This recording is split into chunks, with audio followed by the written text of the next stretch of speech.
সবাইকে জয় যিশু। মহান ঈশ্বরকে ধন্যবাদ দেই, আরেকবার আমাদেরকে সেই সুযোগ এবং সময় করে দিয়েছে। ঈশ্বরের উপস্থিতিতে আমাদেরকে বসার জন্য অনুগ্রহ দয়া করেছে, তাই ঈশ্বরকে অনেক অনেক ধন্যবাদ দিই। তোমার প্রিয় লোক, আজকে অনেক কিছু আমরা অনেক ঈশ্বরের সন্তানদের মুখ থেকে আমরা সাক্ষ্যকে আর বচনকে শুনলাম। আমার প্রিয় লোক, ঈশ্বর আমাদের কাছ থেকে অনেক কিছু চায় বা অনেক কিছু আমাদের কাছ থেকে আশা করে, কিন্তু আজকে ঈশ্বরের আশাকে, ঈশ্বরের চাওয়াকে আমরা কতখানি গুরুত্ব বা কতখানি আমরা আদর দিচ্ছি সেটা আমরাই জানি। আমার প্রিয় লোক, তো ঈশ্বরকে ধন্যবাদ দেই। আজকে ছোট্ট করে একটু গাবা হিসেবে তোমাদের সম্মুখে কিছু বচনকে রাখতে চাই।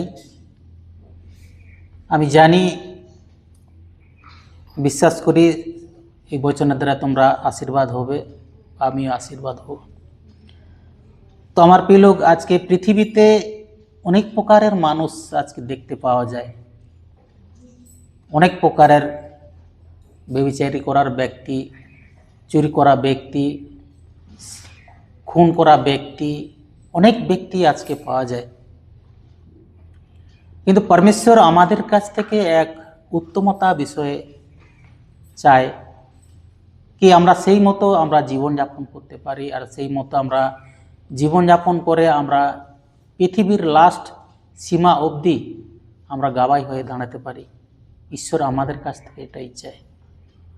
তো আমার প্রিয় লোক, আগে আমি অনেক দেবী দেবতার পূজা করতাম, অনেক আরাধনা উপাসনা করতাম, অনেক সকাল থেকে উপাস দুপুর অবধি আমরা আমি থাকতাম। কিন্তু আমার প্রিয় লোক, কোনোদিন আমি সেই উত্তর বা আওয়াজ আমি পাইনি। কেন কি আজকে আমার প্রিয় লোক, এখন আমি যে ঈশ্বরের অনুগ্রহতে এখনো আছি, পরমেশ্বরকে ধন্যবাদ দিই। সেই জন্য আমি যেটা বলতে চাইছিলাম যে সেই সময় আমি অনেক কিছু করতাম, কিন্তু কোনোদিনও আওয়াজকে পাইনি। কিন্তু যখন প্রভুতে আসি, প্রভুতে আসার পর একটা সম্পূর্ণ এক ব্যক্তির যে লাইফ কীভাবে এই পৃথিবীতে জীবনযাপন করা দরকার, বা এই পৃথিবীতে থাকাকালীন কীভাবে একে অপরের সঙ্গে মিশে থাকা দরকার, আজকে বাইবেলের দ্বারায় বা ঈশ্বরের কথা, ঈশ্বরের বচনের দ্বারায় আজকে একটু বুঝতে পেরেছি। তাই আজকে তোমাদের সম্মুখে আমি দাঁড়াতে পেরেছি। তো আজকে আমরা দেখব সেরকমই এক বচনকে, যে পরমেশ্বর আমাদের কাছ থেকে কি চায়। পরমেশ্বর আমাদেরকে সেই এক ব্যক্তি করে সাক্ষ্যময় ব্যক্তিকে আমাদের কাছ থেকে চায়। তো আমরা সেই বচন আমরা দেখব। একটু আমরা গীত সঙ্গীত বের করব। এক অধ্যায়, আমরা এক অধ্যায়ের এক পদকে আমরা পড়ব। এখানে ধন্য ব্যক্তির বিষয়ে লিখা আছে। আমার প্রিয়, কেন এই পৃথিবীতে অনেক লোক অনেক কিছু আশা করে, যে আমি অমুক হতে চাই, আমি অসুখ হতে চাই, আমি এইভাবে জীবনযাপন করতে চাই, আমি এইভাবে আগে বাড়তে চাই, আমি অনেক ধন সম্পত্তি করতে চাই, অনেক আমি নাম কামাতে চাই। আজকে পৃথিবীতে মানুষ এর পিছনেই লেগে আছে। তো আমার প্রিয় লোক, আজকে পৃথিবীতে যদি আমরা খোঁজ করে দেখি, আজকে ধন্য ব্যক্তি খুব কম পাওয়া যায়। কেন কি আজকে পরমেশ্বর আমাদেরকে এক ধন্য ব্যক্তি হিসেবে দাঁড় করাতে চায়, তাকে তোমরা ধন্য ব্যক্তি হও। কেন কি আমার প্রিয় লোক, আমরা ধন্য ব্যক্তি তখন হব যখন আমরা ঈশ্বরের বিধিকে, ঈশ্বরের আজ্ঞাকে, ঈশ্বরকে আমরা সম্মান করব, ঈশ্বরকে আদর করব, তখন আমরা একজন ধন্য ব্যক্তি হতে পারবো। আমার প্রিয় লোক, সেই জন্য এখানে আমরা গীত সঙ্গীতের লেখা যে প্রথম অধ্যায়ে লিখে আছে, আমার প্রিয় লোক, এক অধ্যায়ের এক পদে, ধন্য সেই ব্যক্তি যে দুষ্টদের মন্ত্রণায় চলে না, পাপীদের পথে দাঁড়ায় না, নিন্দকদের সভায় বসে না। তো আমার প্রিয় লোক, যে আমাকে যে আজকে ধন্য ব্যক্তি করাতে চাইছে বা ধন্য ব্যক্তি হওয়াতে চাইছে, কিসের জন্য? কেন কি আমার প্রিয় লোক, ঈশ্বর আমাদের কাছ থেকে সেই আশাকে চায় তুমি একজন ধন্য ব্যক্তি বানো। কেন কি আমার প্রিয় লোক, ধন্য ব্যক্তি যদি আমি হই, আমার লাভ কি আছে? যদি ধন্য ব্যক্তি আমি ধন্য ব্যক্তির সাথে জীবন যাপন করতে পারি, আমি কি লাভ পাবো? লাভ অনেক কিছু পাবে আমার প্রিয় লোক। আজকে যদি আমরা প্রভুতে আছি বা প্রভুর অনুসরণে জীবন যাপন করছি, তাহলে আমাদেরকে ধন্য ব্যক্তি হওয়া দরকার আছে। কেন কি আমার প্রিয় লোক, আজকে সেই ব্যক্তি ধন্য হতে পারে যে কিনা কারো কথাকে না লায়, যারা দুষ্টদের কথাকে না লায়, দুষ্টদের সঙ্গতি না থাকে, পাপীদের পথে যারা দাঁড়ায়নি, সেই ব্যক্তি একমাত্র ধন্য ব্যক্তি হতে পারবে। কেন কি আমার প্রিয় লোক, আজকে যদি আমরা পলিটিক্যাল বা রাজনীতির কথা দেখি বলি, সবাই চায় যে আমি অমুকের মতো হতে চাই, এই নেতার মতো চাই, এই মন্ত্রীর মতো হতে চাই। কিন্তু আমার প্রিয় লোক, পরমেশ্বর আমাদের কাছ থেকে এই পৃথিবী থেকে চায় যে আমরা এক ধন্য ব্যক্তি বানি। তো ধন্য ব্যক্তি হলে আমি কি পাবো? যদি আমরা দেখি সেই জায়গাতে মথি 5 অধ্যায়ের যদি 3 পদে আমরা পড়ি, সেই জায়গাতে লেখা আছে, ধন্য যাহারা আত্মাতে দিনহীন, কারণ স্বর্গরাজ্য তাহাদেরই। কেন কি আমার প্রিয় লোক, আমরা যদি ধন্য ব্যক্তি হই, তাহলে আমাদের স্থান কোথায় যাবে? না, সেই স্বর্গের রাজ্যে আমাদের স্থান থাকবে। আজকে আমরা স্বর্গের রাজ্যের বিষয়কে না বুঝার কারণে, স্বর্গের বিষয়কে না চিন্তা করার কারণে আজকে আমরা ধন্য এক ব্যক্তি হয়ে আমরা উঠতে পারিনি আমার প্রিয় লোক। ঈশ্বরের সন্তানরা, আজকে ঈশ্বর আমাদের কাছ থেকে চায় যে তোমরা ধন্য ব্যক্তি বানো। ধন্য ব্যক্তি যদি আমরা হতে পারি, তবে আমরা ঈশ্বরের রাজ্যে পৌঁছাতে পারি। আমরা ধন্য ব্যক্তি কোন সময় বা কখন হব? যখন আমরা ঈশ্বরের আত্মাতে আমরা জীবনযাপন করব, ঈশ্বরের আত্মাতে যখন আমরা আগে বাড়বো, ঈশ্বরের আত্মার দ্বারাই যখন আমরা কথা বলবো, তখন আমরা একজন ধন্য ব্যক্তি হয়ে উঠতে পারবো আমাকে। কেন কি পৃথিবীতে সবাই সব রকম ইচ্ছাকে প্রকাশ করে, কিন্তু ঈশ্বর আমাদের কাছ থেকে আলাদা এক বিষয়কে প্রকাশ করতে চায়। আজকে ধন্য স্বামী আমরা হতে পারিনি, ধন্য স্ত্রী আমরা হতে পারিনি, ধন্য ছেলে বা ধন্য মেয়ে আমরা হতে পারিনি, কারণ আমরা ঈশ্বরকে না জেনেই আজকে জগৎ যেইভাবে চলছে, জগৎ যেভাবে হাঁটছে, যখন মানুষ সেইভাবেই চলছে, তো আজকে কেউ ধন্য ব্যক্তি হতে পারেনি।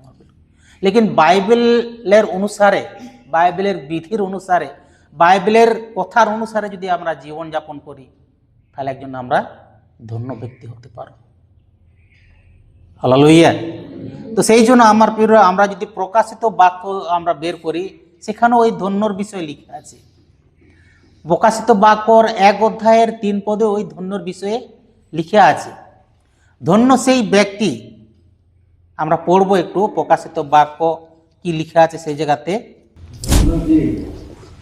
এই ভাববাণীর বাক্য সকল পাঠ করে ও যাহারা শ্রবণ করে এবং ইহাতে লিখিত কথা সকল পালন করে। হালেলুয়া। তো এইখানে আমাদেরকে বলছে বচন যে ধন্য যে এই ভাববাণীর বাক্য সকল পাঠ করে ও যাহারা শ্রবণ করে এবং ইহাতে লিখিত কথা সকল পালন করে। হালেলুয়া।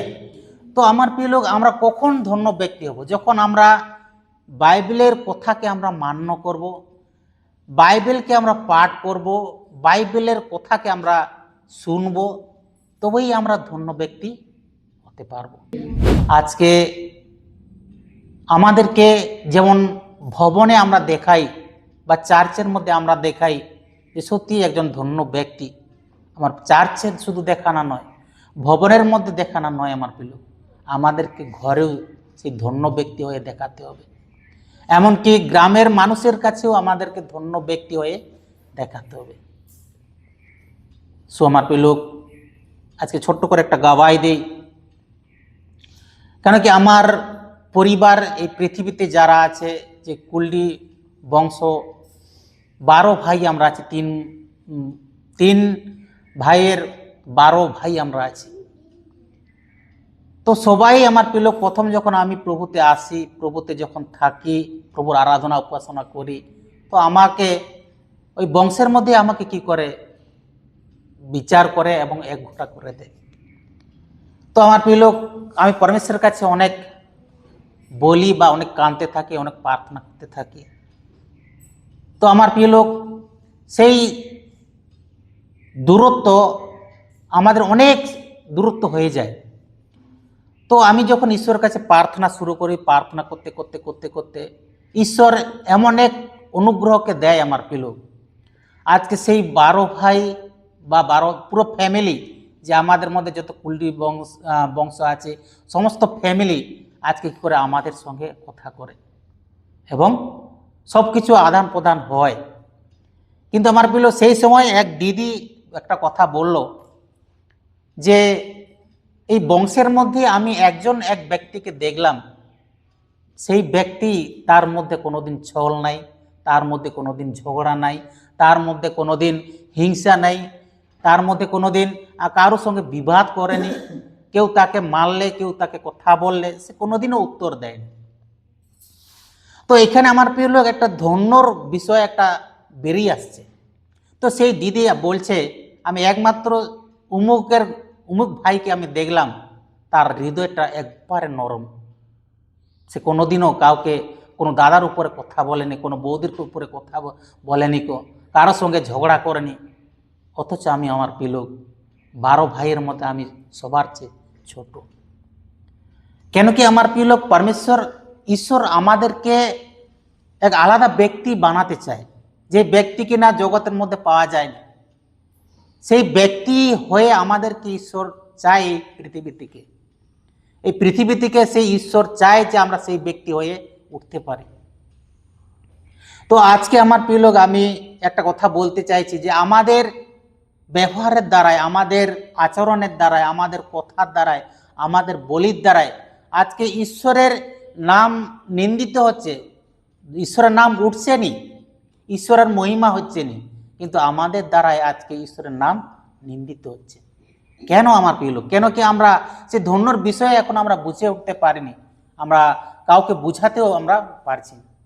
কেন কি আজকে আমার প্রিয় লোক, আজকে গ্রামের মধ্যে যদি আমি আমার ওয়াইফের কথা বলি, আমার ওয়াইফকে যখন তার নিজের যাকে বলে আমার দাদার বউ, সেই অনেক তাকে গালি দিয়েছিল, গালমন্দ দিয়েছিল, মুগুর দিয়ে মারার জন্য প্ল্যানিং করছিল, আর থুতু ফেলতো। লেকিন আমার প্রিয় লোক, আজকে সেই আমার ওয়াইফের লাইফকে যদি আমি দেখি, তো আমার ওয়াইফ আজকে সেই বৌদির কাছে একটা প্রীতির পাত্র, ধন্য এক স্ত্রী হয়ে দাঁড়িয়েছে। আজকে সেই আমার ওয়াইফ সেই বৌদির সঙ্গে এতটাই ঘনিষ্ঠ, এতটাই সম্পর্ক হয়ে গেছে, এখন আমার স্ত্রী ছাড়া তাদের পরিবারে কোনো কিছু চলেনি। তো কেন সম্ভব হয়েছে আমার প্রিয়?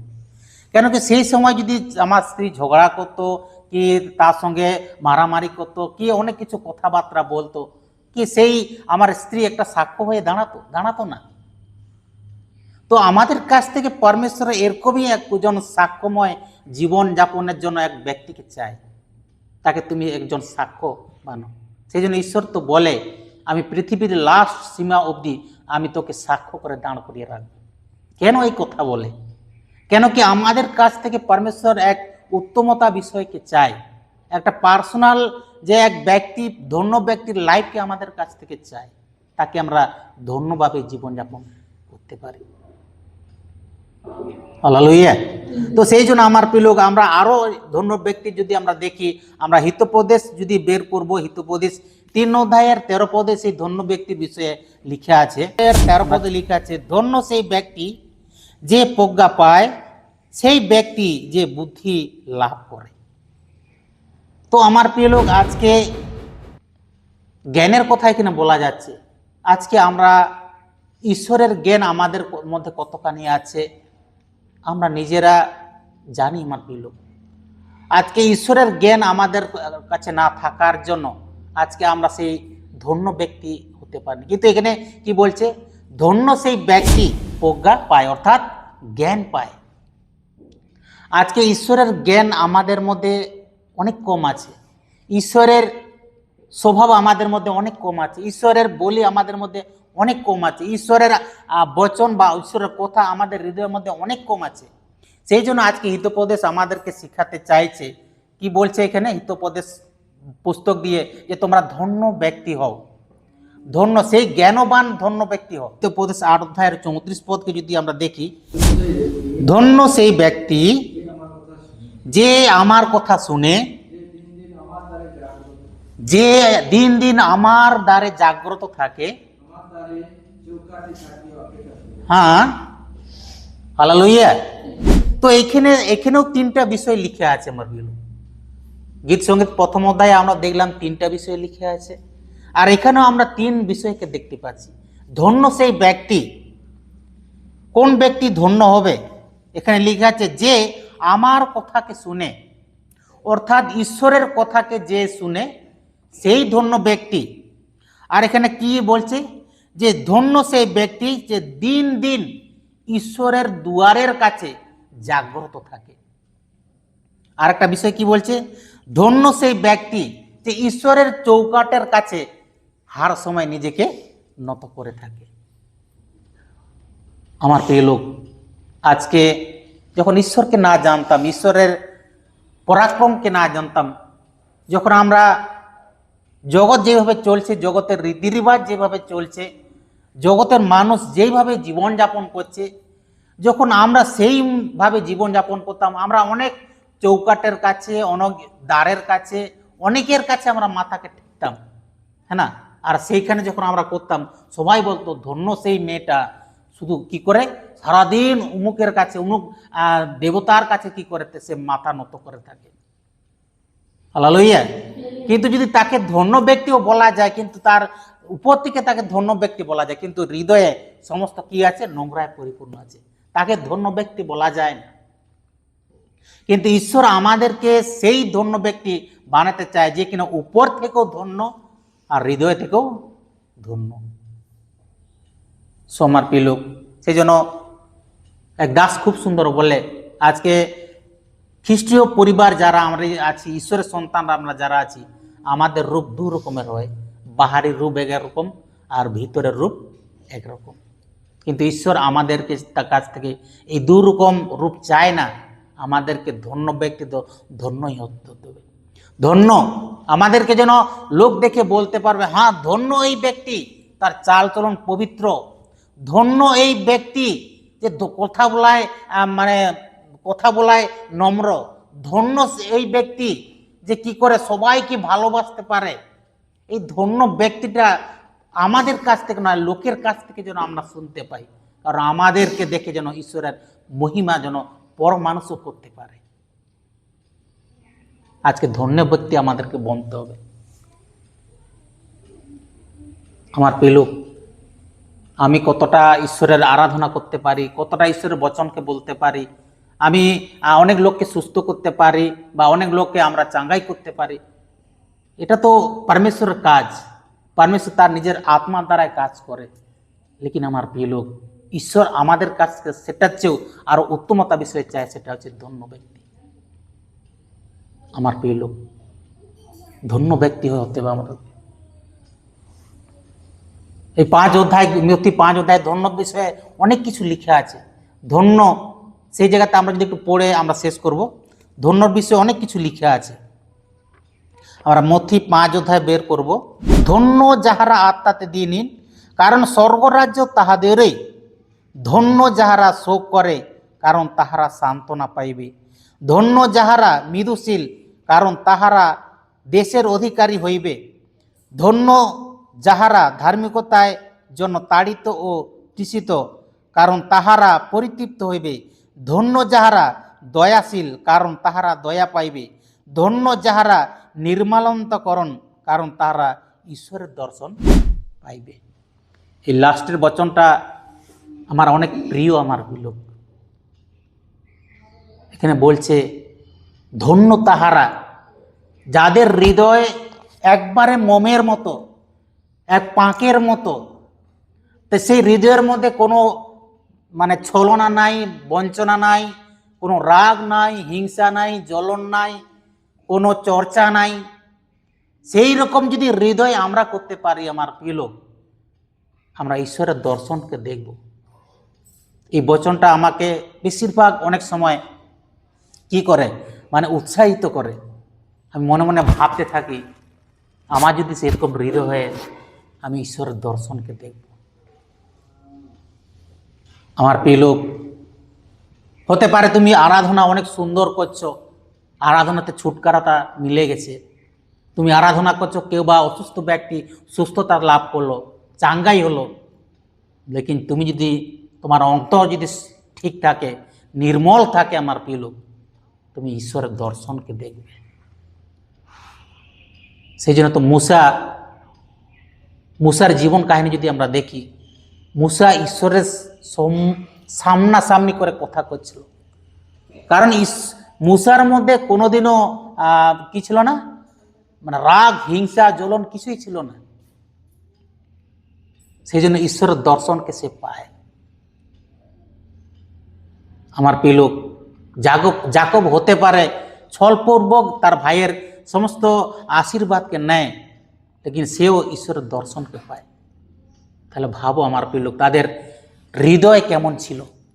আজকে ঈশ্বর আমাদের কাছ থেকে এরকমই হৃদয়কে চায়, তাকে আমরা ধন্য ব্যক্তি হই।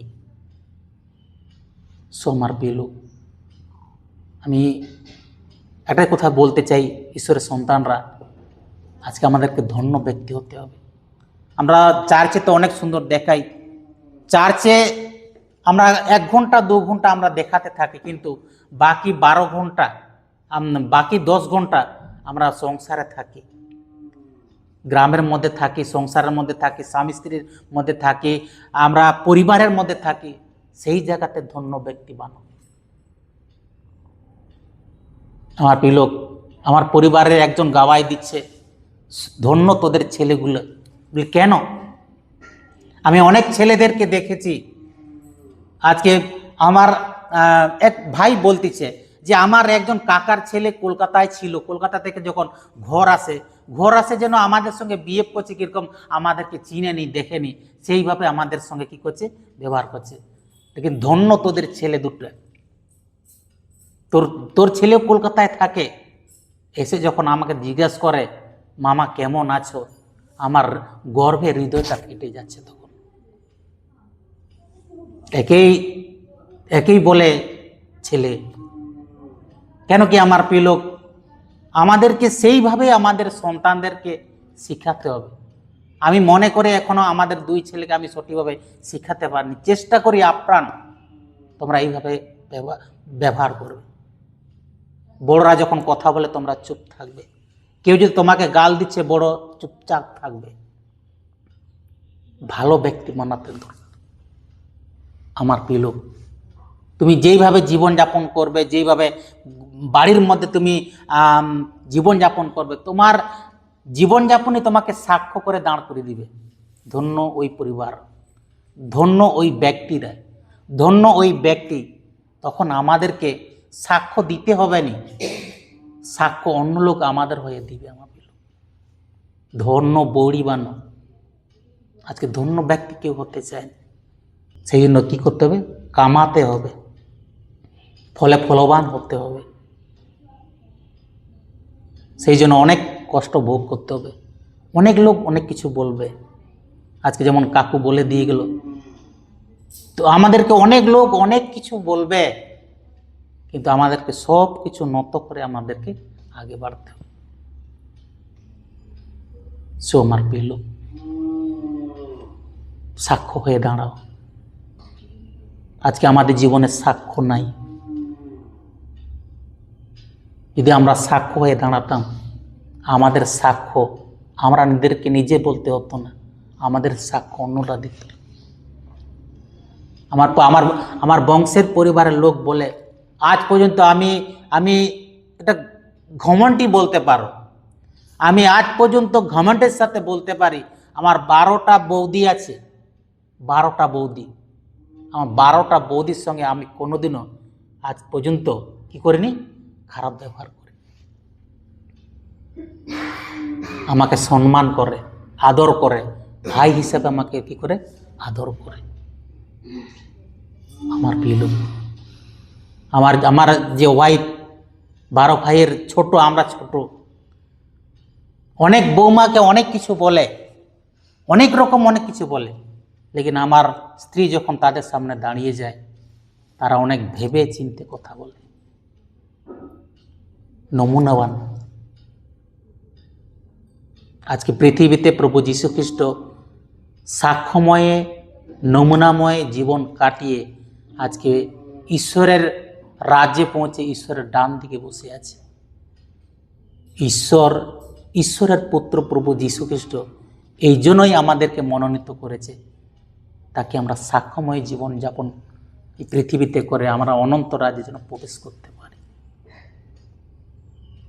আজকে অনেক পরিবারে আমি দেখেছি, শুনেছি, স্বামী স্ত্রী ঝগড়া হয়, স্বামী স্ত্রীর কথা কাটাকাটি হয়, ছেলেদের সঙ্গে কথা হয়নি, কিন্তু আমাদের নো টেনশন, শয়তান শুনছে। আমরা আছি কি নাই ঘরের মধ্যে কেউ জানতে পারে।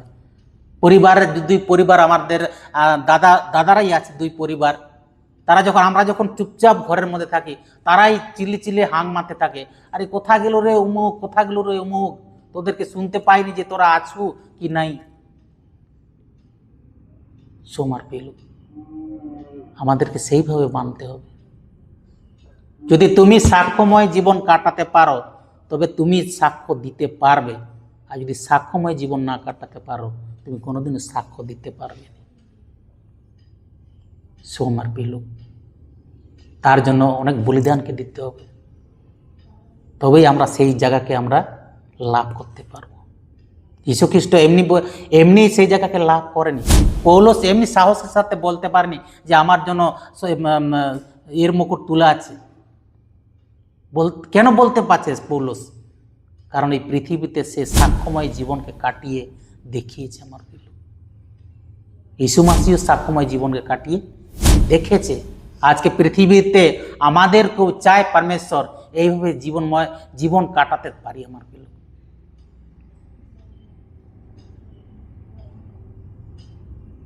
আমার প্রিয়, আমি একটা কথা লাস্ট বলে শেষ করছি। কারণ এই পৃথিবীর সমস্ত মানুষ আর যারা আমরা প্রভুতে আছি সবাই ঈশ্বরের কাছে উত্তম পাত্র। তারা ঈশ্বরকে জানেনি, আমরা ঈশ্বরকে জানি। তারা না হয় ঈশ্বরকে জানেনি, তারা তাদের মতো করে ব্যবহার করছে, জীবনটাকে কাটাচ্ছে, লেকিন আমরা তো ঈশ্বরকে জানি। কিন্তু আমাদের ঈশ্বর মহান, কেন কি আমরা ঈশ্বরকে জানি। সেই ঈশ্বর যেটা চায় আমরা সেইভাবে যেন জীবনযাপন করতে পারি। সবাই তো যিশুকে ডাকে, যিশুর আরাধনা, প্রশংসা, গৌরব সবাই করে, সবাই আমরা করি, কিন্তু সাক্ষ্য আমরা কজন হয়ে দাঁড়াইছি, সেটাই হচ্ছে সবচেয়ে বড় কথা। সবাইকে জয় যিশু।